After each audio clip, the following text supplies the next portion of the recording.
اگر ہم یہ چاہتے ہیں کہ ہمارا دل منور ہو، نورانی ہو، تو اس کا نسخہ ہے قرآن پاک کی تلاوت کرنا۔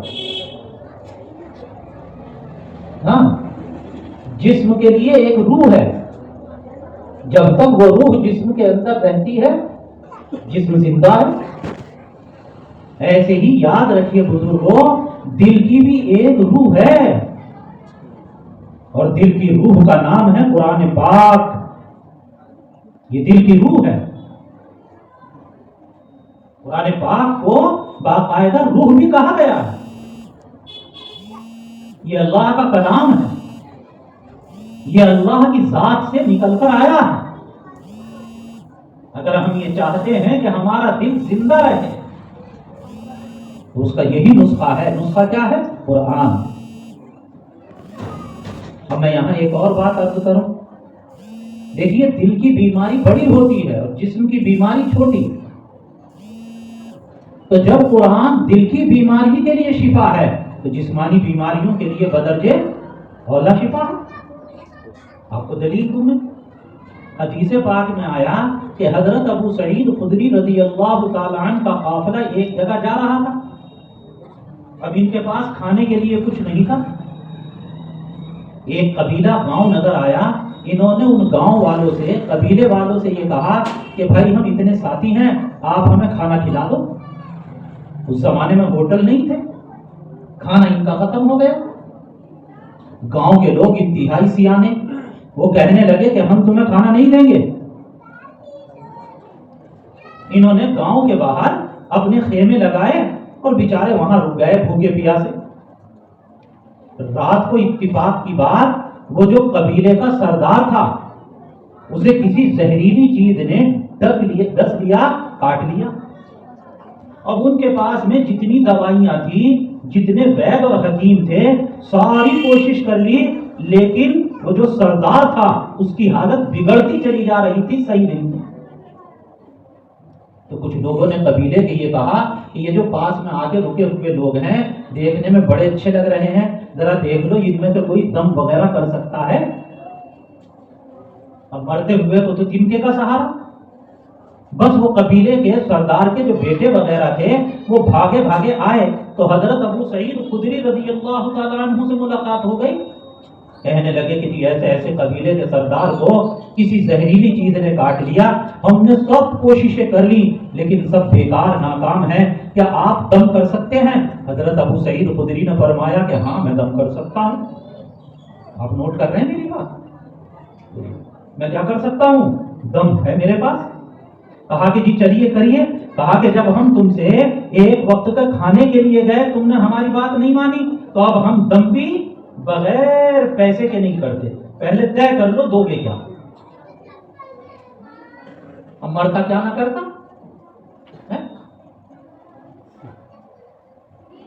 انہوں نے کہا کہ اگر ہمارا آدمی اچھا ہو گیا تو ہم اتنی بکریاں تمہیں دیں گے۔ اس زمانے میں پیسہ نہیں ہوتا تھا لوگوں کے پاس، سامان کے بدلے سامان لیا جاتا، پیسہ کم ہوتا ہے۔ آج دور بدل ہے۔ اب حضرت ابو سعید خدری نے دم کیا تو وہ تو چنگا ہو گیا تھوڑی دیر میں۔ کہاں تو وہ بے ہوش ہو رہا تھا، وہ تو اٹھ کے بیٹھا، تھوڑی دیر میں کھڑا ہوا، پھر کودنے لگا، چلنے لگا، ایسا ہو گیا جیسے اسے کچھ تھا ہی نہیں۔ جناب قصہ مختصر، میں حدیث پاک مکمل کروں۔ انہوں نے وہ جو 40 بکریاں طے ہوئی تھی وہ حضرت ابو سعید خدری رضی اللہ تعالیٰ عنہ کو دے دی۔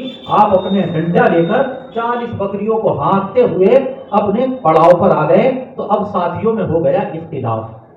کچھ کہنے لگے کہ انہیں قبول کرو، کچھ کہنے لگے کہ نہیں انہیں قبول نہیں کیا جائے۔ حضرت ابو سعید خدری نے کہا کہ مدینہ منورہ جا رہے ہیں، آقا سے معلوم کریں گے۔ خیر مدینہ منورہ آئے، نبی کریم صلی اللہ علیہ وسلم کی خدمت میں پہنچے۔ آپ نے اول سے آخر تک داستان سنی۔ جب داستان مکمل ہو گئی تو معلوم کیا میرے آقا نے کہ ابو سعید یہ بتا کہ پڑھ کر دم کیا کیا تھا۔ کہا الحمدللہ رب العالمین کی 7 آیتیں پڑھ کے دم کی تھی۔ آپ نے فرمایا کہ ابو سعید تجھے یہ کس نے بتایا کہ یہ شفا ہے؟ کہا کہ جی یہ بات تو اپنی جگہ، مجھے تو یہ بتائیے کہ وہ 40 بکریوں کا کیا کرنا؟ آپ نے فرمایا کہ بالکل حلال، اور اپنا بھی حصہ لگاؤ اور میرا بھی حصہ اس میں لگاؤ۔ تو ثابت جو کرنا تھا مجھے، جو میں نے دلیل دی وہ یہ دی کہ دیکھیے قرآن مقدس میں اللہ تبارک و تعالیٰ نے دل کے لیے بھی شفا رکھی ہے اور جسم کے لیے بھی۔ شفاء لما فی الصدور، دو صفات ہو گئی قرآن پاک کی۔ آگے کیا کہا؟ وہ ہدی و رحمہ۔ تیسری صفت یہ ہے کہ قرآن پاک ہدایت ہے۔ اگر ہمیں ہدایت چاہیے، سیدھا راستہ چاہیے، تو وہ جناب صرف قرآن پاک سے ملے گا۔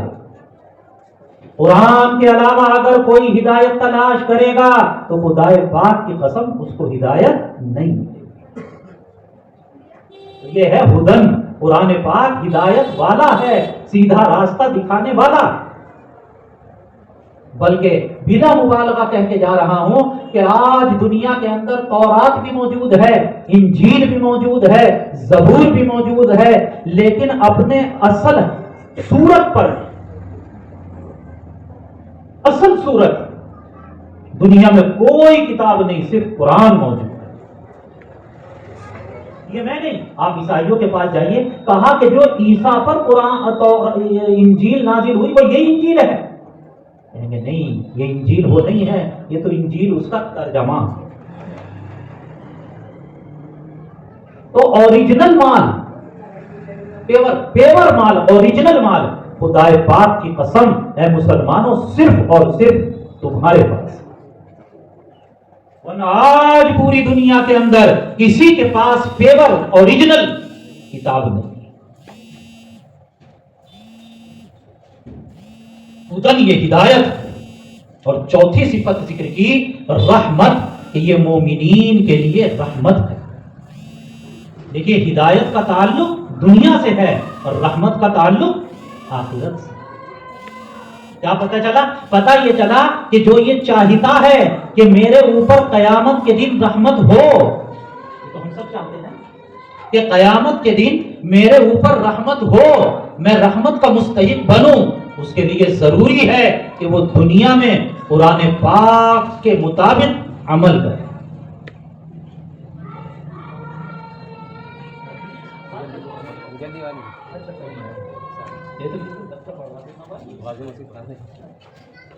تو یہ ہدم و رحمہ، تو دونوں میں جوڑ بھی ہے۔ جو یہ چاہتا ہے کہ قیامت کے دن مجھے رحمت ملے، تو بھائی دنیا میں اس کو اللہ کی کتاب کو ہدایت بنانا پڑے۔ جب اس کے بتائے ہوئے راستے پر عمل کریں گے تو انشاءاللہ رحمت ملے گی۔ ہدم و رحمت للمؤمنین۔ آگے کہا کہ کل کہہ دیجئے کل بفضل اللہ و برحمتہ، یہ سب کچھ میرے رب کا فضل اور اس کی رحمت ہے۔ فبذالک فلیفرحوا، یہ ہے نوٹ کرنے کی بات۔ تو اس کے اوپر، کس کے؟ قرآن کا ذکر چل رہا ہے، تو اس قرآن کے اوپر فلیفرحوا، ایمان والوں کو چاہیے کہ وہ خوشی منائیں۔ جو بچے نے قرآن حفظ کیا، یہ واقعی خوشی کا موقع ہے، یہ موقع ہے کہ اس کے گلے میں ہار ڈالا جائے، اس کا موقع ہے، اسے مبارکباد پیش کی جائے۔ لہذا اسی آیت پر عمل کرتے ہوئے میں اپنی طرف سے اس بچے کے ابا، اس کی والدہ اور اس کے اور رشتہ دار دادا وغیرہ اور اس کے ننیھالی رشتہ داروں کو، اسی طرح سے چچا وغیرہ سب کو اپنی طرف سے مبارکباد پیش کرتا ہوں۔ فبذالک فلیفرحوا، اس کے اوپر چاہیے کہ خوشی منائیں۔ آگے بالکل یہ کہا گیا آخری ٹکڑے میں هو خیر مما یجمعون، کہ یہ جو قرآن ہے،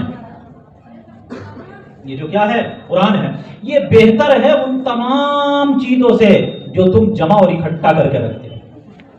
جمع اکٹھا کر کے کیا رکھتے ہیں؟ کوئی زمین رکھتا ہے، کوئی مال رکھتا ہے، کوئی دولت رکھتا ہے۔ کہا کہ ان سب چیزوں سے سب سے قیمتی سرمایہ یہ قرآن ہے۔ لہذا اس بچے کے لیے بھی اور اس کے والدین کے لیے بھی یہ بہت ہی خوشی کا مقام ہے کہ اس بچے کے سینے میں اللہ نے اپنے فضل سے قرآن کو جمع کر دیا۔ اس سے بڑھ کر اب کوئی دولت نہیں ہے، یہ سب سے بڑی دولت ہے، اس سے قیمتی کوئی سرمایہ نہیں، یہ سب سے قیمتی سرمایہ۔ بس میری دعا یہی ہے کہ اللہ تبارک و تعالیٰ اس بچے کو جیسے قرآن کے حفظ کے لیے قبول فرمایا، ایسے ہی اس کے معانی علم کے لیے بھی اللہ قبول فرمائے، اور اس بچے کو عالم باعمل بنائے۔ اور جس مدرسے میں یہ بچہ پڑھ رہا ہے، اللہ اس مدرسے کو بھی دن دونی رات چوگنی ترقی عطا فرمائے۔ ہر طرح کے شرور و فتن سے اللہ اس کی حفاظت فرمائے۔ اللہ تبارک و تعالیٰ غیر سے اس مدرسے کی نصرت، اس میں پڑھنے والے، پڑھانے والے اور اس کے معاون، مددگار اور اس کے تعلق اور محبت رکھنے والے اللہ تعالیٰ سب کو قرآن پاک کا فضل، قرآن پاک کی رحمتوں سے مالا مال فرمائے۔ وآخر دعوانا دعا فرما لیجیے۔ یا احد الصمد الذی لم یلد ولم یولد ولم یکن له کفوا احد، اللهم صل علی محمد وعلی آل محمد کما صلیت علی ابراہیم وعلی آل ابراہیم انک حمید مجید، اللهم بارک علی محمد وعلی آل محمد کما بارکت علی ابراہیم وعلی آل ابراہیم انک حمید مجید۔ ربنا آتنا فی الدنیا حسنہ وفی الآخرۃ حسنہ وقنا عذاب النار وقنا عذاب القبر وقنا عذاب الحشر وقنا فتنة المحیا والممات۔ اللهم انی اسألک العفو والعافیہ والمعافاة فی الدنیا والآخرہ انک تحب العفو فاعف عنی یا کریم یا حنان یا منان یا ستار یا غفار یا ارحم الراحمین۔ ہمارے چھوٹے بڑے گناہوں کو معاف فرما دیجیے، بیماروں کو شفائے کاملہ عاجلہ مستمرہ دائمہ نصیب فرما دیجیے، بے روزگاروں کو حلال طیب پاکیزہ روزی بفراغت عطا فرما دیجیے، جو بیمار ہیں میرے مولا گھروں میں ہوں یا ہسپتالوں میں ہوں سب کو صحت سے مالا مال فرما دیجیے، پورے عالم میں اور خاص طور سے ہمارے شہر ہمارے دیار میں امن و امان اور رحمتوں کو عام فرما دیجیے۔ یہ حاضرین ہیں میرے مولا جتنے بھی یہاں پر بیٹھے ہوئے ہیں سب کو نمازوں کی پابندی کرنے والا بنائیے، سنت نبوی کے مطابق زندگی گزارنے کی توفیق عطا فرما دیجیے، شیطان اس کے فریب، اس کے وسوسوں اور اس کے راستوں سے ہماری اور ہماری آنے والی نسلوں کی اور اس پورے مجمع کی حفاظت فرمائیے۔ اے اللہ اس بچے نے قرآن پاک کا حفظ مکمل کیا، اس کے سینے کو الفاظ قرآنی کے لیے کشادہ فرما دیجیے، اور قرآن کے معنی اور دینی علوم کے لیے اے اللہ اس بچے کو بےحد بےحد قبول فرما دیجیے، اس کو قرآن پاک کا عالم باعمل بنا دیجیے۔ اے اللہ اس ادارے کو پورے عالم کے لیے، خاص طور سے اس علاقے کے لیے ہدایت، نجات، رحمتوں اور برکتوں کا ذریعہ بنا دیجیے۔ اس سے جو محنت کرنے والے ہیں میرے مولا سب کی محنتوں کا بہترین بدلہ عطا فرما دیجیے۔ میرے مولا پروردگار عالم جتنے بھی یہاں پر ساتھی بیٹھے ہوئے ہیں ہم سب کو قرآن پاک کی تلاوت، قرآن پاک سے محبت اور عشق عطا فرما دیجیے، پابندی سے قرآن پاک کی تلاوت کرنے والا بنائیے، ہم سب کو قرآن والی زندگی عطا فرما دیجیے۔ اے اللہ پورے عالم کے اندر سکون عطا فرما دیجیے، عالم اسلام کی حفاظت فرمائیے، ہماری حفاظت فرمائیے، چھوٹے بڑوں کی حفاظت فرمائیے۔ اے اللہ جو بے روزگار ہیں ان کو حلال طیب پاکیزہ روزی بفراغت عطا فرمائیے، جو قرضوں کے نیچے دبے ہوئے ہیں میرے مولا قرضوں کے اندر آسانی پیدا فرما دیجیے، پردہ غیب سے مدد فرما دیجیے۔ جن بھائیوں نے دعاؤں کے لیے کہا ہے ان کے نیک مقاصد میں کامیابی عطا فرما دیجیے۔ میرے مولا ہماری دعاؤں کو محض اپنے فضل و کرم سے اور اپنے مخلصین و مخلصین بندوں کی مقبول دعاؤں کے ساتھ لپیٹ کر قبول فرما لیجیے۔ اللہم انی اسألک العفو والعافیہ والمعافاة فی الدنیا والآخرہ والمعافاة فی الدنیا والآخرہ۔ اللہم ربنا تقبل منا انک انت السمیع العلیم وتب علینا انک انت التواب الرحیم۔